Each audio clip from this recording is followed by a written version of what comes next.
mengucapkan permohonan maaf yang besar-besarnya. Sebesar-besarnya. Mohon maaf, mohon maaf Kak. Hidup cangcut. Mohon maaf guru.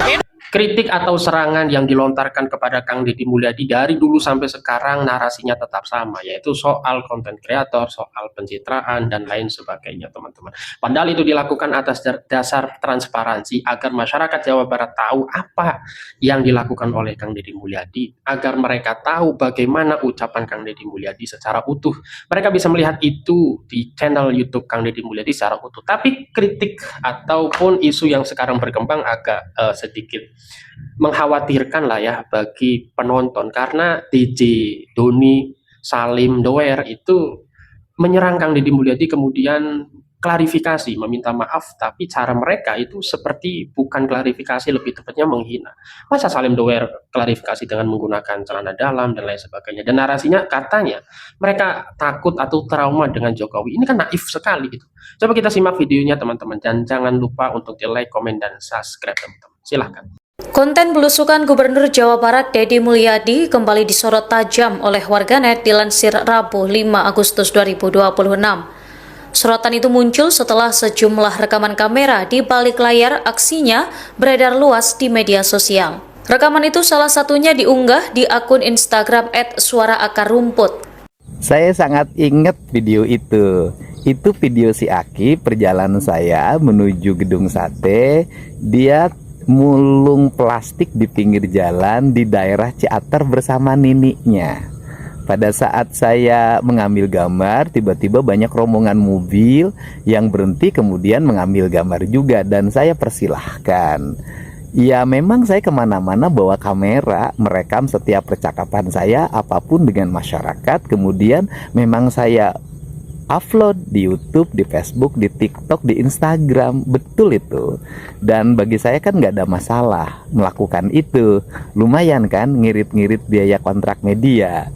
Nah selanjutnya juga banyak warga yang sering merekam ketika saya melakukan kegiatan. Pasti kameranya juga terlihat.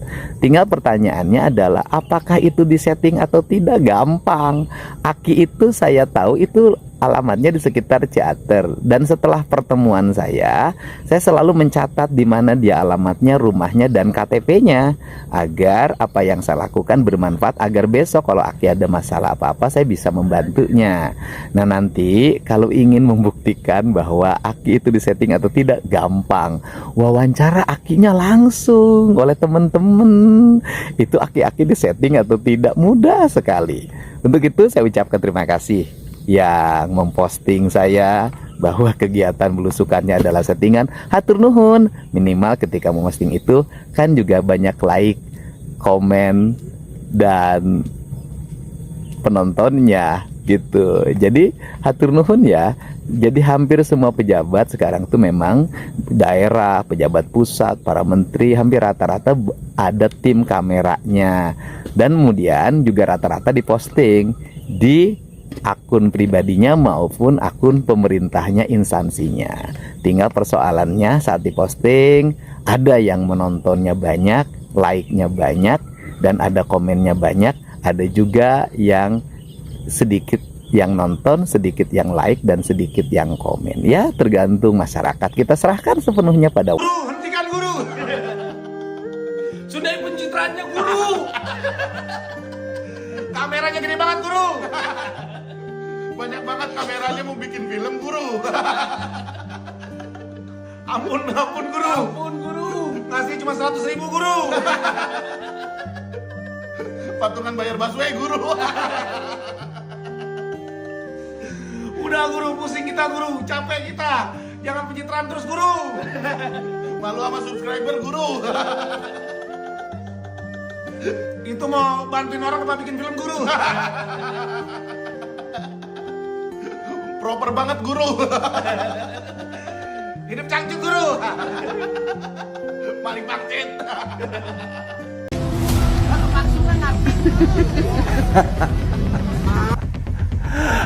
Sama aja, ternyata cuman pencitraan KDM pret. Itu kata hatersnya.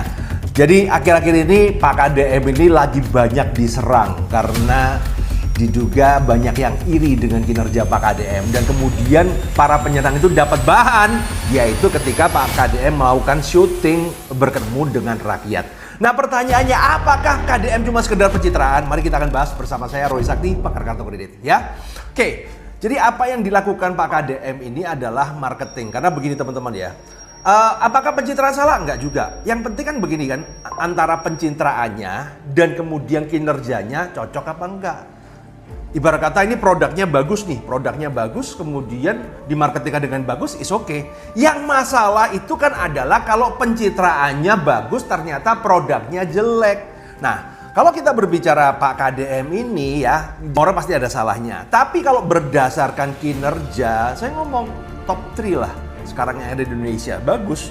Nah, apa salahnya kalau dia kemudian membuat konten bagus, dia bisa berkomunikasi dengan bagus dengan rakyatnya. Jadi apa yang dia sajikan sebagai konten adalah bentuk komunikasi dengan rakyatnya.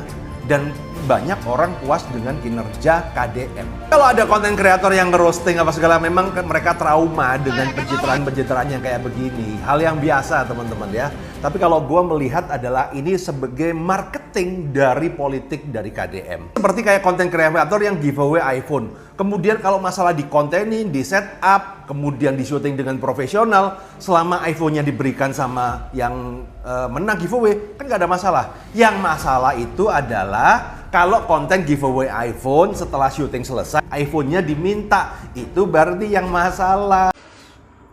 Saat ini sedang ramai membicarakan Kang Deddy Mulyadi, Gubernur Jawa Barat, dengan konten-konten sosialnya yang dianggap pencitraan dan lain-lain.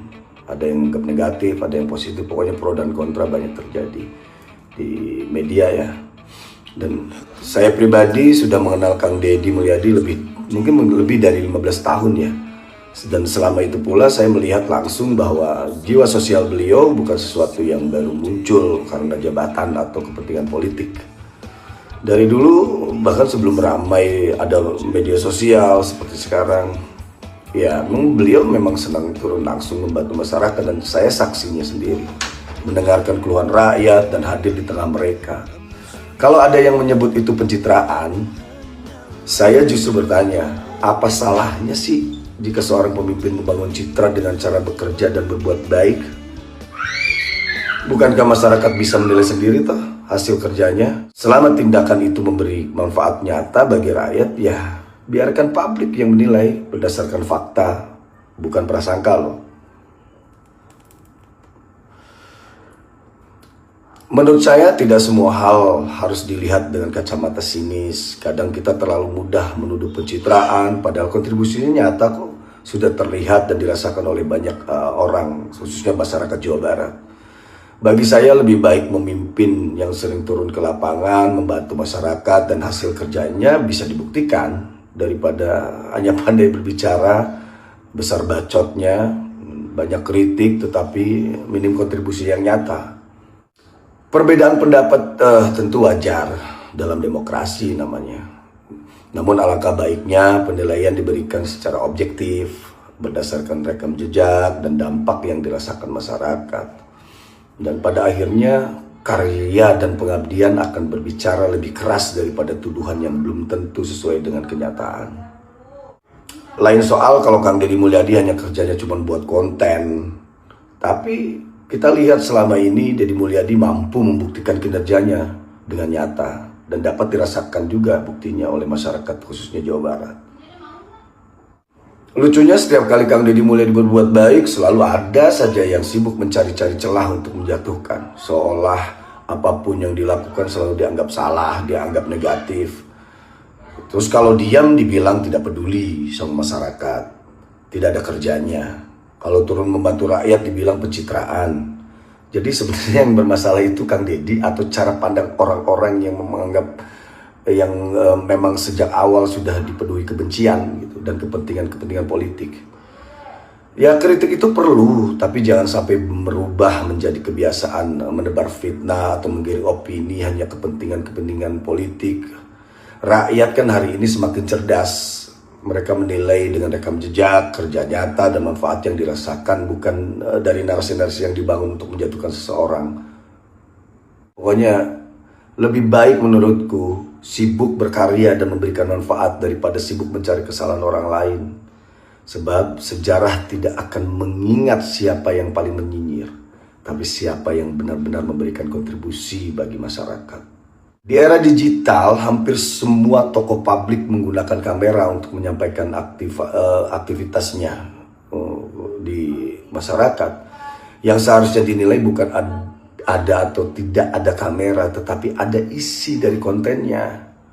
Kalau kontennya berisi aksi sosial, membantu warga menyelesaikan persoalan dan memberikan edukasi, mengapa harus dipermasalahkan? Sebab citra yang dibangun dari kerja nyata tentu berbeda dengan citra yang hanya dibangun dari kata-kata. Pokoknya daripada sibuk mengomentari soal ini dengan komentar-komentar negatif, lebih baik tunjukkan kontribusi nyata untuk masyarakat. Kritik itu penting, tetapi akan jauh lebih bernilai jika disertai solusi tindakan yang nyata, karena pada akhirnya masyarakat akan lebih menghargai bukti nyata daripada hanya sekedar komentar yang tidak menghasilkan perubahan. Bagi saya, apa masalahnya kalau Kang Deddy Mulyadi mengontenkan kegiatan sosialnya dan kontennya kan positif dan bukti kerjanya nyata kok ke masyarakat. Masalah itu kalau jadi orang hanya besar bacotnya aja terus nggak ada bukti nyata kontribusi yang baik, itu baru masalah bagi saya.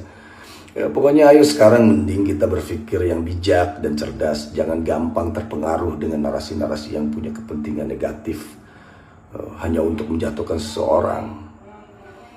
Pokoknya ayo berpikir positif biar hidup lebih sehat dan bahagia. Pokoknya salam dan doa buat semuanya.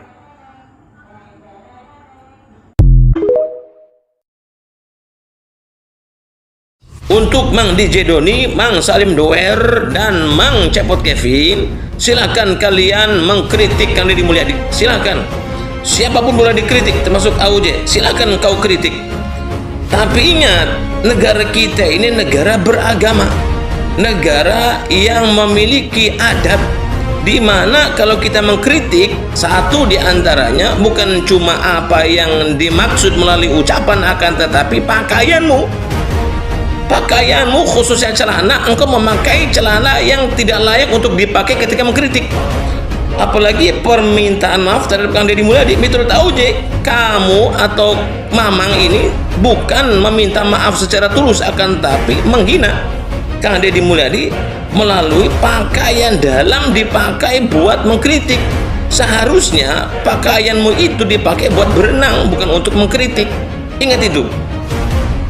Kalau ada pemilihan presiden hari ini, Prabowo nggak akan kepilih lagi. Kata siapa? Bukan kata gua. Kata survei dari Indikator sama SMRC. Kedua survei ini pakai metode yang berbeda. Poin-poinnya pun berbeda, tapi ada benang merahnya. Jelas bahwa elektabilitas Prabowo itu trennya merosot dari waktu ke waktu. Di akhir 2025 kemarin itu elektabilitas Prabowo masih di angka 30-40%. Nah, kalau sekarang nih di bulan Juli itu udah di angka belasan persen. Turunnya jauh banget. Di zamannya SBY dan Bang Jack jadi presiden, ini trennya berbanding terbalik banget. Dan yang turun itu bukan cuma elektabilitas Prabowo seorang, tapi juga partainya. Kalau zaman SBY dulu itu Demokrat stabil, SBY stabil. Zamannya Bang Jack pas dia ngejabat itu elektabilitasnya naik terus, PDI juga naik. Nah, tadi itu urusan elektabilitas. Gimana kalau soal kepuasan? Ya sebenarnya kalau kepuasan masih banyak yang puas sih. Dari surveinya Indikator ada 49,5% orang yang puas dengan kinerja Prabowo, meskipun ini turun juga dibandingkan periode sebelumnya. Yang nggak puas itu masih di bawahnya sekitar 48,8%, selebihnya nggak jawab. Nah, kalau soal kepuasan kira-kira ngukurnya itu dari mana? Ya macam-macam sih, tapi top of mind-nya itu karena sering ngasih bantuan. Ya klasik lah. Lalu ada juga alasan karena tegas dan berwibawa. Cuk, itu alasan apaan?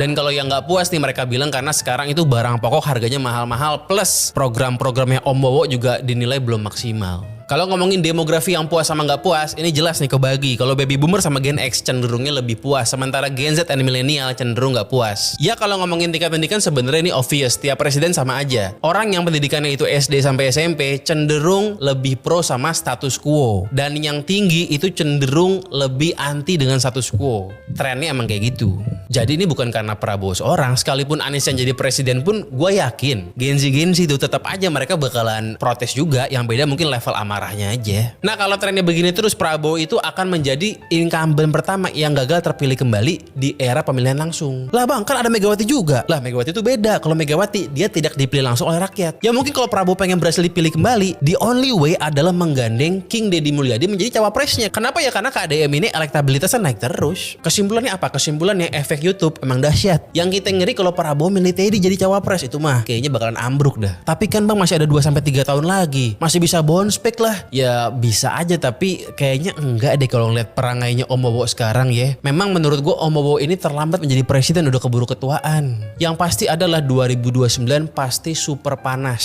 Gue dapat bocoran dari masa depan nih, kata John Titor 2029 bakal ada 3 pasangan. Yang pertama nih Prabowo Teddy, yang kedua Anies Gibran, yang ketiga Ahok sama Big Mo. Nah lu pilih siapa itu? Ya kalau gue sih sebenarnya pengen pilih Ahok ya. Terlepas siapapun pasangannya gue nggak peduli. Tapi kan kita kan harus tahu based on trendnya itu Bang Jack nggak pernah kalah nih. Jadi kayaknya Anies Gibran.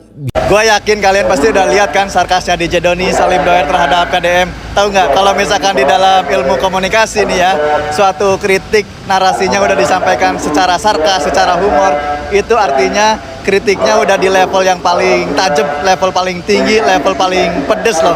Dan gue tahu para pemimpin tuh ngerti soal ini. Jadi kalau misalkan apalagi nih ya, grassroots atau masyarakat paling bawah, kalau sudah mengkritik secara humor, secara sarkas, wah hati-hati aja lah. Berarti artinya itu udah berat banget kayaknya. Cara kita mengkritik, cara kita merespon itu tentu dengan cara-cara yang bijaksana, bukan nyinyir, bukan menghina. Dan saya melihat apa yang dilakukan oleh Salim Doer selama ini bukan hanya kepada Kang Deddy Mulyadi, itu bukan mengkritik sih. Itu lebih ngebacot, nyinyir dan lain sebagainya ya. Tidak memberikan substansi kritiknya gitu. Dia hanya mencari sensasi gitu ya. Tapi ketika dia diajak diskusi oleh salah satu pendukung Prabowo misalnya ya, seperti Bang Halim dan lain sebagainya, itu cara berpikir mereka, cara berpikir Salim Doer maksudnya itu logik falasi gitu teman-teman ya. Dan kita bisa melihat bagaimana kualitas Salim Doer dalam mengkritik. Makanya narasi-narasi yang dibangun juga ya tidak layak untuk didengar, layak ngomong goblok dan lain sebagainya. Jadi yang dikritik bukan pada persoalan bagaimana kebijakannya, tetapi pada personal. Itu yang kita nggak suka teman-teman. Bahkan kritik itu harus dipisahkan antara kritik dengan menghina teman-teman. Kritik itu adalah hal yang sangat baik dan sangat bisa diterima oleh pejabat, oleh masyarakat juga. Tetapi kritik yang membangun, kritik yang fokus pada apa inti, esensi, substansi dari apa yang dikritik, bukan mengkritik secara personal, apalagi membandingkan ataupun dia seolah-olah punya trauma gitu loh dengan Jokowi. Ingat bahwa Kang Deddy Mulyadi bukan Jokowi gitu loh. Andaikan Jokowi itu kita sepakati ya tidak baik lah ya secara memimpin, andaikan begitu. Tapi kan Kang Deddy Mulyadi selama ini bukan seperti Pak Jokowi teman-teman ya. Jadi lucu, naif sekali gitu loh kalau kemudian sekarang Salim Doer itu mengkritik atau menghina Kang Deddy Mulyadi dengan gaya hinaan yang sangat tidak pantas dipertontonkan gitu di sosial media gitu ya. Klarifikasinya pakai celana pendek, celana dalam doang, itu apa itu? Itu bukan kritik, itu badut gitu. Ya mungkin itu saja. Hadanallahu wa iyyakum ajmain. Wassalamualaikum warahmatullahi wabarakatuh.